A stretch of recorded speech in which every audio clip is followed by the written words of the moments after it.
जय Hind friends. Sir सीखने की कोई उम्र नहीं होती सर, जिस दिन आप डिसाइड कर लोगे उसी दिन सीखोगे आप। इब्राहिम बड़ा फेमस बादशाह हुआ, मुस्लिम बादशाह इब्राहिम। तो जो भी उसके दरबार में आता था वो सर झुकाता था। तो उसके वजीर ने एक बार कहा कि सरकार आप सबके सामने सर क्यों झुकाते हैं, आप बादशाह हैं सरकार। तो उसने अपने वजीर से कहा कि जाओ मैं तो बताऊंगा किसी दिन कि मैं क्यों झुकाता हूं।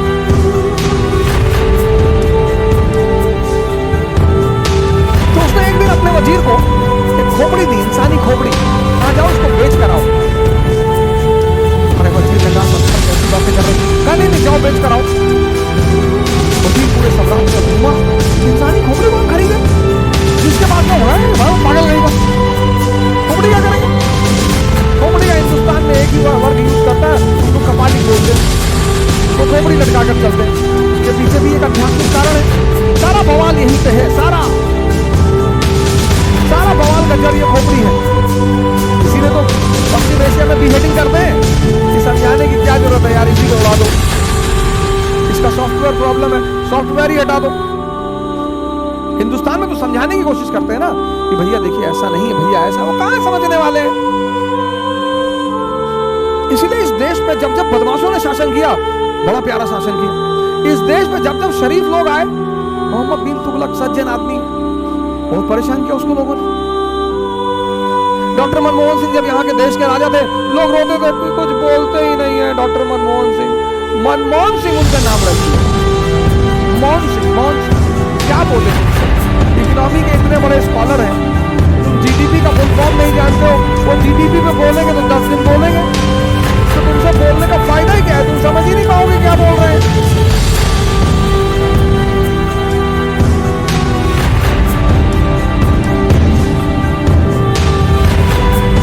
नेहरू को समझने के लिए उसकी पॉलिसी पढ़नी पड़ेगी ना, non aligned movement, tribal policy of Nehru, Kashmir पढ़ना पड़ेगा ना सर। यहाँ पढ़ने में कहाँ टाइम है, तो नेताओं की करने लगती है।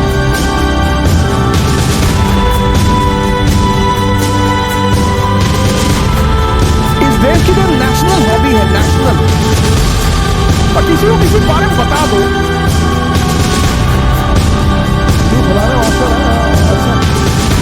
दो वाइफ रखते हैं, गलत बात है, नैतिकता के खिलाफ है, ऐसा नहीं होना चाहिए। हर आदमी नैतिकवान है और सब नंगे हैं, सब भिखमंगे हैं। इस देश के लोगों को हर व्यक्ति के बारे में वो चीजें पता है जो कहते, वो लोग कहते हैं आगे, अरे हम सब जानते हैं इनके बारे में, इनका घर का ये चप्पा चप्पा जानते हैं, तो क्या बिगाड़ लिए जानकर। ये इस देश की नेशनल हॉबी है।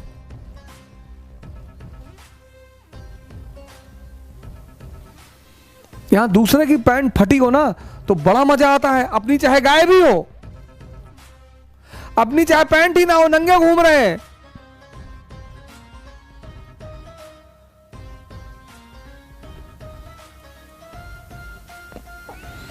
आसाराम बापू का नाम लेंगे, राम रहीम का नाम, सबका नाम लेंगे, सदगुरु का भी ले लो। अरे सदगुरु ने जमीन कब्जा कर रखी है वहां तमिलनाडु में, तुम्हारे चाचा खरीदे थे, नहीं नहीं हमारे चाचा की नहीं, तब कहां से पता है।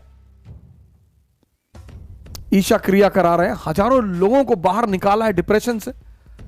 पंडित रविशंकर सुदर्शन क्रिया करा रहे हैं, बाबा रामदेव हैं, ऐसे न जाने कितने संत हैं।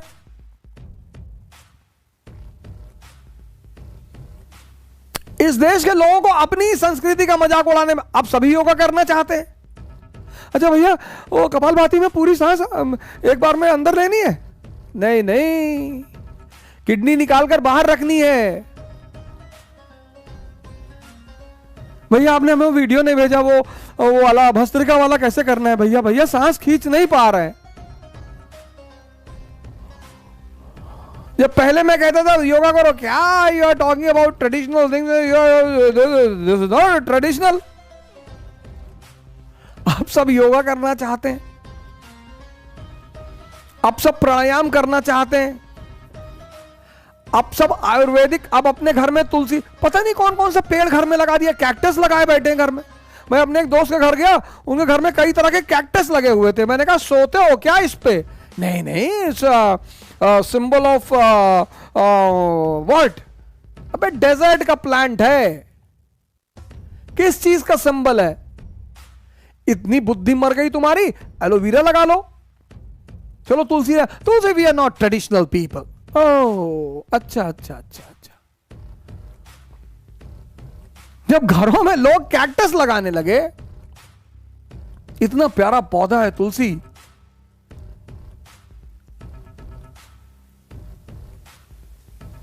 हर बीमारी से आदमी को बाहर कर दे। इस देश में न्यूटन के 3 सिद्धांत किसी को क्या समझ में आ गए, वो अपने आप को इसाक न्यूटन का चच्चा समझने लगता है। इस देश की अलग क्वालिटी है ना, थोड़ा सा इंग्लिश बोल लेना, और वो भी अमेरिकन एसेंट। यहां के लोगों को एसेंट चेंज करने में पता नहीं क्या मजा आता है। इंग्लिश जानना जरूरी है इस देश में। इस देश में बड़प्पन क्या है? अपनी देश की संस्कृति को गाली देना। Indian babas are thieves. अच्छा, Indian babas are thieves.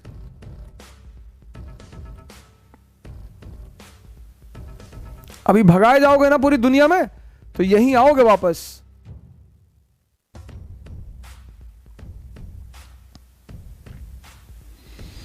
Add आता ना, जागो ग्राहक जागो, नहीं, जागो भारत जागो। चुनौतियां आती ही हैं व्यक्ति को जगाने के लिए। मस्त रहो, इसको खोलो, दिमाग को कनेक्ट करो, जोड़ो, समझो।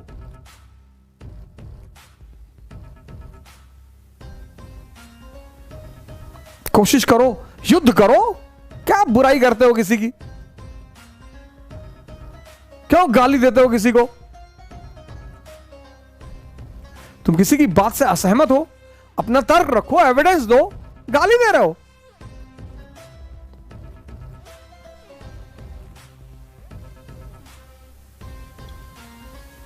पॉजिटिविटी फैलाओ। कैसे फैलाएंगे?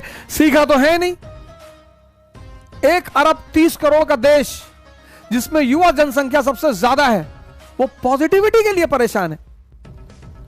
लानत है ऐसे युवाओं पर। च्वांगसू बहुत बड़ा संत हुआ चाइना का। च्वांगसू,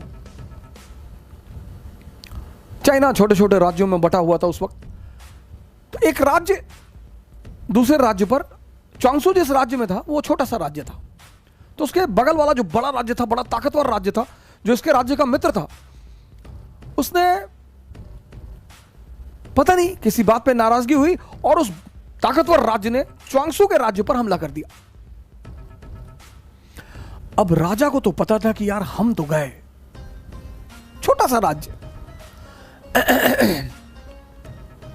अब 1856 में झांसी रानी लक्ष्मीबाई कि हम क्यों इतना महिमा मंडन करते हैं, छोटा सा बिंदी भर का राज्य, बिंदी भर का, जिन अंग्रेजों की सत्ता पूरे भारत में स्थापित हो चुकी है, वो उनसे लड़ रही हैं। क्या हिम्मत रही होगी, क्या निश्चित तौर पर वो महिला उतार रही होगी। 1856-57 जब भारत पर, पूरे भारत पर लगभग कब्जा, पूरा भारत पर कब्जा, पंजाब 1848, 1765 बंगाल, 1799 मैसूर, 1817 मराठा, 1843 सिंध, 1848 पंजाब, 1856 अवध, पूरे भारत पर कब्जा। और वो छोटी सी झांसी की रानी लड़ रही है। वो दम है सर। ऐसे ही कुछ मसला था। एक झांसी जैसा स्टेट और एक ईस्ट इंडिया कंपनी जैसे स्टेट ने च्वांगसू के राज्य पर हमला कर दिया। च्वांगसू का जो राज्य का वजीर था, वो च्वांगसू से बड़ा प्रभावित रहता था, कभी कभी मिलने आता था कि सरकार, राजा महाराजा भी साधु संगत में कभी कभी बैठते हैं, थोड़ा सा आनंद लेते हैं। तो वजीर ने राजा से कहा कि यार यहां एक संत रहता है, मैं जब भी फंसता हूं ना, मैं उससे राय लेता हूं और आज तक राय गड़बड़ नहीं हुई। राजा ने कहा ले लो, अब तो मरना वैसे भी है, ले लो। वजीर आया च्वांगसू के पास, कहा यार ऐसी ऐसी बात है, अगला राज्य तो सुनने को तैयार नहीं, लड़ाई तो होगी और हम मरेंगे। च्वांगसू एक मंदिर में रहता था, तो उसने राजा से कहा कि सुनो, इस मंदिर का जो देवता है वो मुझसे बात करता है, कल आना। और मुझसे वो रात में ही अकेले में बात करता है, कल आना, कल पूछ के बता दूंगा कि तुम्हारा क्या होगा। ठीक। दूसरे दिन वो वजीर आया मिलने, च्वांगसू ने कहा जाओ, विजय तुम्हारी ही होगी।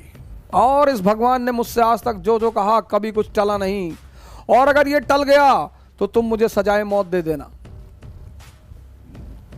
राजा खड़ा, सेनापति खड़ा, वजीर खड़ा कि अच्छा भगवान ने कहा? बोले भगवान ने कहा। ये सब आ गए ताव में। इन्होंने पड़ोसी राज्य पर हमला कर दिया, हरा दिया। सर ये होती पॉजिटिविटी की ताकत। सर पॉजिटिविटी में ताकत है। तो राजा जब जीत कर लौट रहा था तो राजा ने अपने वजीर से कहा कि चलो यार च्वांगसू को थैंक यू तो बोल दें, कुछ तोहफा तो दे दें। उस वजीर ने कहा हाँ हाँ बिल्कुल यार चलते हैं। गया ये सब गए मिलने के लिए, वजीर, सेनापति, राजा सब गए मिलने। बुलाया च्वांगसू को कि सरकार हम जीत गए। हाँ बोले जीत गए तो हमें क्यों बताने आए हो, जाओ यहां से। अरे बोले नहीं सरकार आपको धन्यवाद कहने आए। बोले हमें काहे का धन्यवाद कहने आए हो, लड़े तुम, मेहनत तुमने की, हमें क्यों धन्यवाद कहने आए हो। अरे बोले आपको धन्यवाद कह दें, इस मंदिर के भगवान को धन्यवाद कह दें। बोले मंदिर में कोई भगवान नहीं है, ये तो मेरी आदत है, मैं उसका नाम लेकर कह देता हूं। वो तो तुम जीत गए, तुम्हारी किस्मत। सर ये है पॉजिटिविटी की ताकत। और ये ऐतिहासिक घटना सुनिए, 1789 फ्रेंच रेवोल्यूशन, 1789 फ्रेंच रेवोल्यूशन, जबरदस्त रेवोल्यूशन। और 1781 financial bankruptcy, financial bankruptcy. Sir check करिएगा fact, 1799 French revolution, 1781 financial bankruptcy France. सोचिए सर, फाइनेंशियल बैंकरप्सी, बिना पैसे के आप घर नहीं चला सकते, राष्ट्र कैसे चलाएंगे। 1789 French revolution, political anarchy, economic anarchy. Austria declared war on France.